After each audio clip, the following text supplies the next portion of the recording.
Early in the 21st century, the World Wrestling Federation, bearing the burden of an overcrowded locker room and having sewn up the US's national wrestling circuit all for themselves, decided to split its own roster in half for the purpose of maximizing its potential. Apart from a several-year stretch in the early 2010s, this has been the lay of the WWE land for pretty much the last 2 decades, as programs Raw and SmackDown have generally boasted very different products due to their very different rosters. But there had to be a beginning to this once novel concept, and that occurred in March of 2002, when WWF made a grand spectacle out of dividing its highly impressive group of talents into 2 separate divisions. I'm Jack from Cultaholic Wrestling, and this is the true story of the first ever WWE draft.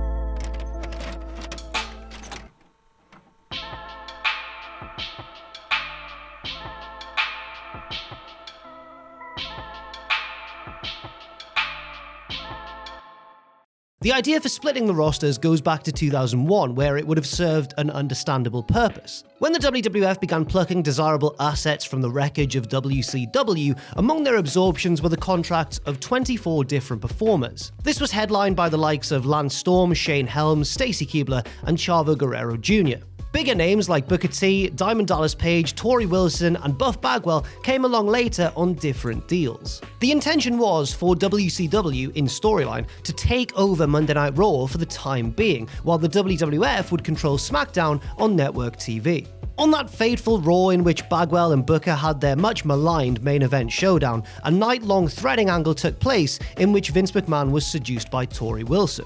It concluded with Torrie leaving Vince McMahon stranded in a state of undress, allowing wife Linda to walk in on Vince, quite literally, with his pants down. This was to have then facilitated the next part of the angle, in which Linda would use this compromising bit of evidence in the McMahon's kayfabe divorce, leveraging her way to winning some major concessions from her soon-to-be ex-husband. One of these concessions would be control of the Raw TV program, which she would then give to her son, WCW owner Shane, who would then kick out all the WWF talent in favor of his own stars. The idea was likely for the divided rosters to cross-pollinate from time to time, sending stars back and forth in interpromotional warfare until the WWF finally conquered WCW, at which time the 2 shows would have already had fleshed out distinctive rosters. However, the divorce angle was dropped after Booker vs. Bagwell failed to excite. Apparently, Vince got the idea that WCW wrestlers didn't know how to work and didn't want to entrust the 2-hour Monday night show to what he seemed to think were a bunch of rank amateurs. So, if the WWF was going to split their bloated roster, there would have to be another way. For months, beginning in the latter third of 2001, newsletters and websites reported on the WWF's intention to split the roster sometime in the near future. Linda even brought it up at investors' calls at the time. The first Raw of 2002 at Madison Square Garden was considered as location for the split, as well as subsequent dates. But like the debuts of Brodus Clay, Emelina, and Veer, the split kept getting pushed back and pushed back, while the invasion angle withered to its uninspired end. By October, though, the WWF began splitting its massive roster into 2 groups for house show purposes, just as they had back in the days of yore, so the company had clear designs on going through with it. With the WCW-ECW alliance obliterated at Survivor Series, thanks Dwayne, the WWF required a different storyline conduit to explain exactly why a split was happening. Enter Ric Flair. The Nature Boy signed with the WWF the day after Survivor Series and made his return in a bit of a curious fashion.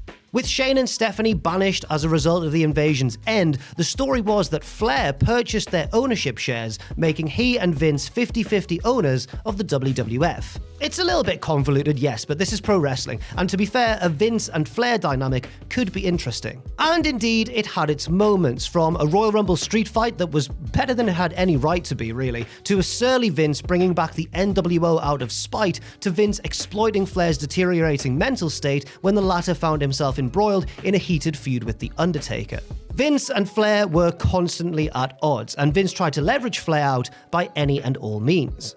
This led to some really dreadfully dull skits with the WWF Board of Directors, and to paraphrase the late great Norm Macdonald, board should have been spelled B-O-R-E-D. In these skits, Flair's ownership position was reviewed in light of his attacks on The Undertaker, and yes, it was as riveting as it sounds.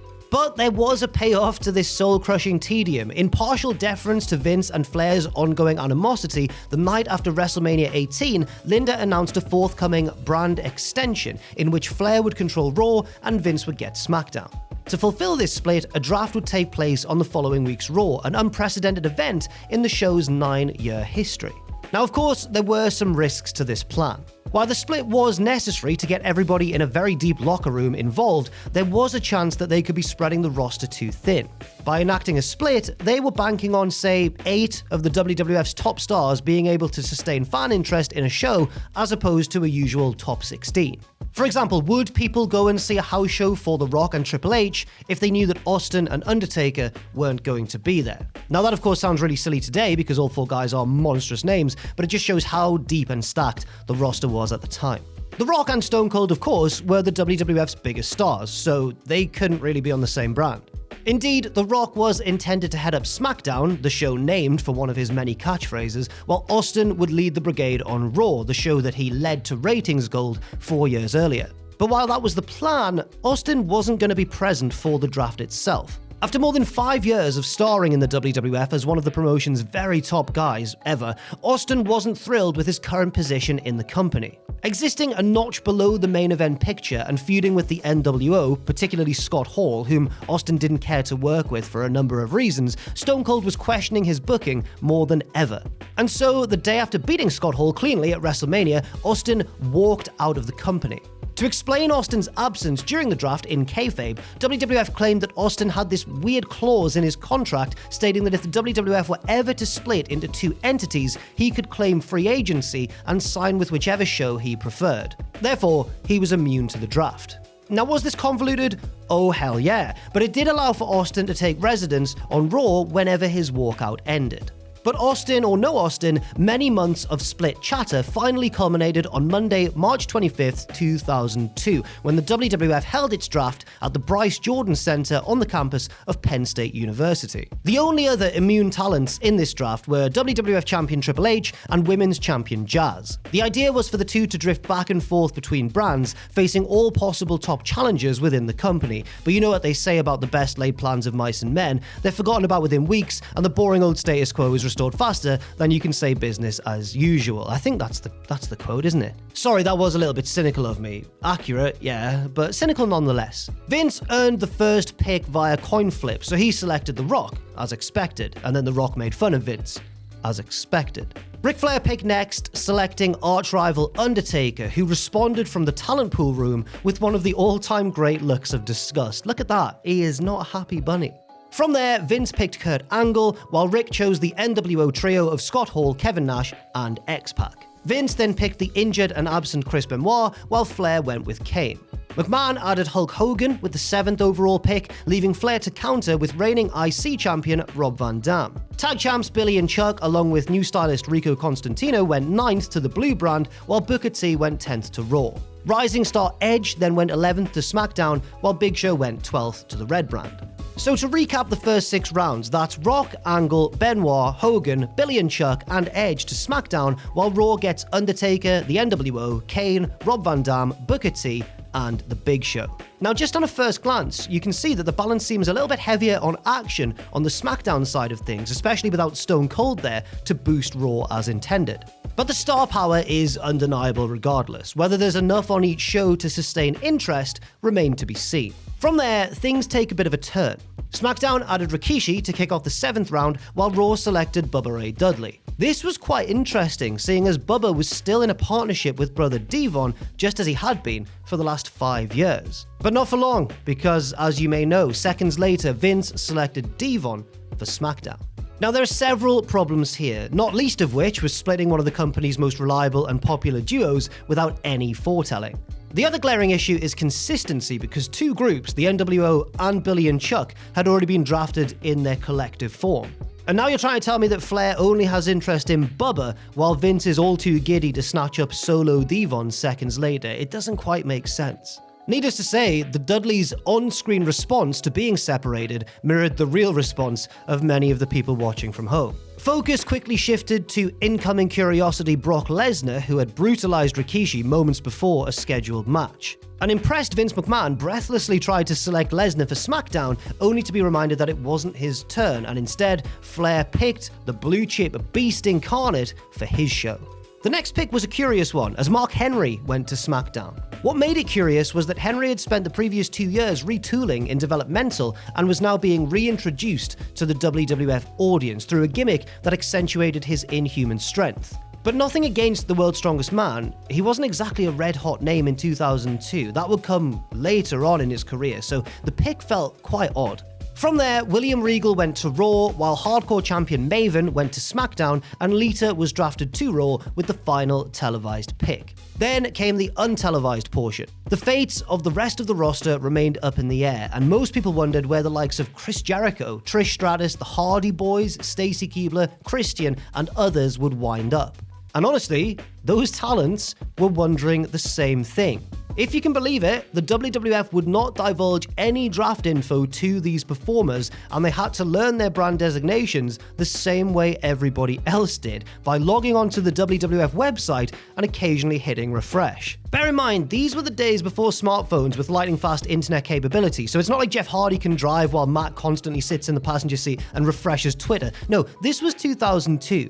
In 2002, having a flip phone meant that you probably earned a six-figure income and ate lobster every night. Flip phones were fancy back then. The logic was that WWF wanted to max out web traffic and didn't want spoilers to leak anywhere else. So the dirt sheets couldn't know, so the possible leaks, the wrestlers couldn't know. So I'm sorry, Sean Stasiak, but you're going to need to go and find a web cafe that's open at 11:30. Jericho couldn't even get his friend, lead WWF writer Brian Gewirtz, to spill the beans on where he was going. So he, alongside Christian and Lance Storm, found out from the most unlikely of sources. Since they didn't have internet access of their own, they called Jericho's friend Lenny Olsen in Vancouver and had him periodically refresh the website so that they could learn where the hell they were going to be working. And let the record show, by the way, that Lenny Olsen is none other than AEW's Luther. So the next time you see Luther sending Serpentico into battle on AEW Dark, remind yourself, that crazy bald guy that points at his head is part of the story of the first ever brand extension. Particularly, he's the guy who told the former WWF champion which brand he was going to be on, and he did so from the comfort of home in Vancouver, Canada. Wrestling is so weird. As Jericho later wrote with bemusement, I found out my fate at the same time all of you did. And for those of you wondering why a star like Chris Jericho was relegated to the leftovers portion of the draft, it should be noted that Jericho was actually ineligible to be drafted during the TV broadcast. He was involved in a WWF title bout with Triple H that night, and since the champion was going to be unbranded, he and Triple H were both immune to selection, seeing as either could theoretically have walked out with the title. Obviously Jericho didn't win, so into the pool he went, no doubt shoved into the pool, by a cackling Vince you might say. And so it went, with 37 individuals getting their intel from the internet, or from somebody with handy internet access at the very least. This is where the rest of the pack went. Just look at that there, and shouts out to the editor as well for collating all of that info. I'm sorry, I don't know who's editing this yet, but you're a great person. Thank you, friend. Among the standout moves are the split of the APA after 3.5 years, and putting the Hardy Boys on a show that didn't have tag team titles, bit of a weird decision, while Tajiri going to SmackDown meant that the Cruiserweight title became exclusive to that brand. But otherwise, this was pretty innocuous, maybe a fairly even splitting, you might say, of the remaining performers. Yes, these were the final rosters, but they wouldn't be for long. Being that this was the first time the WWF or any company had attempted something of this concept and scale, there were bound to be ensuing edits and touch-ups as the WWF sought to achieve the best possible balance for both shows. It actually began before the draft, according to the Wrestling Observer newsletter, as some notable names were originally bound for different brands. Jericho, Billy, and Chuck were intended for Raw, while Undertaker and Booker T were penciled in for SmackDown, but for whatever reason, officials went in a different direction. Billy and Chuck going to Raw would have meant the tag titles would have ended up there as well, and this makes sense, seeing as the Hardys staying together on a brand with no titles, as we've said, makes no sense, so the belts going to SmackDown feels like a strange call. Dave Meltzer also writes that Raw was set to gain some new tag teams, including the Island Boys, or 3 Minute Warning, and a peculiar combo of Perry Saturn and Hugh Morris, which again, once you realize these plans, justifies the idea of the tag division going there. Now, a look back at each brand's top 10 shows just how quickly expectations can go by the wayside.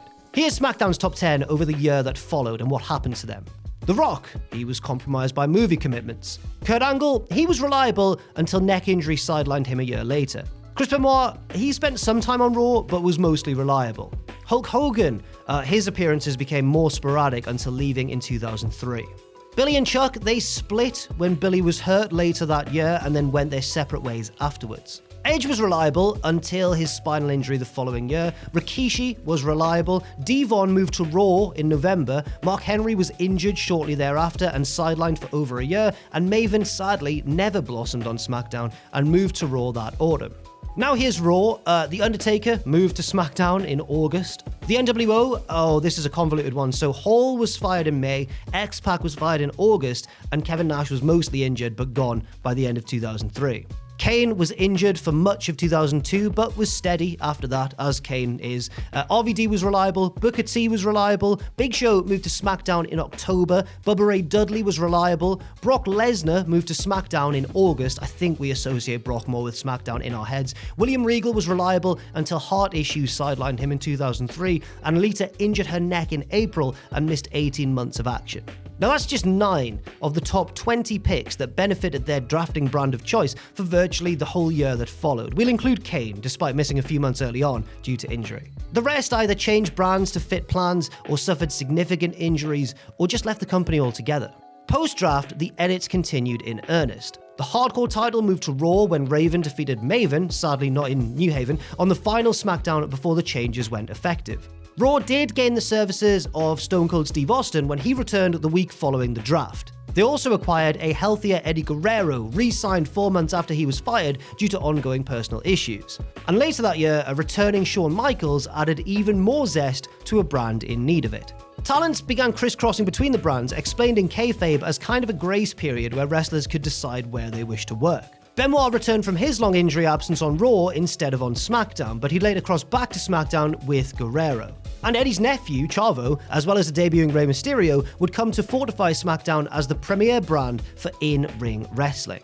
Others moved to Raw, like Jericho, Keibler, and the new Un-Americans faction with Christian, Lance Storm, and Test. Christian and Storm brought the tag belts with them to Raw that summer, prompting SmackDown to create their own set of tag titles, which, confusingly in the lineage, are today's Raw titles. Please don't get too confused thinking about that. I understand it's very silly. The Hardys wouldn't be challenging for either belts, however, as Matt turned on Jeff in August. He then moved to SmackDown, where of course he began extolling the virtues of Mattitude while wearing very comfy looking pants actually. Big Show was traded to SmackDown late in the year for a slew of talents, including now former Reverend Devon Dudley, who was very quickly reunited with Bubba to the joy and relief of everybody. Call-ups from Ohio Valley Wrestling continued following Lesnar and Rico, and it was SmackDown that initially benefited with Randy Orton, Batista, and John Cena. All 3 went to the blue brand. But the former 2 ended up on the Raw fast track later in 2002, while Cena soon found his voice as a subversive rapper.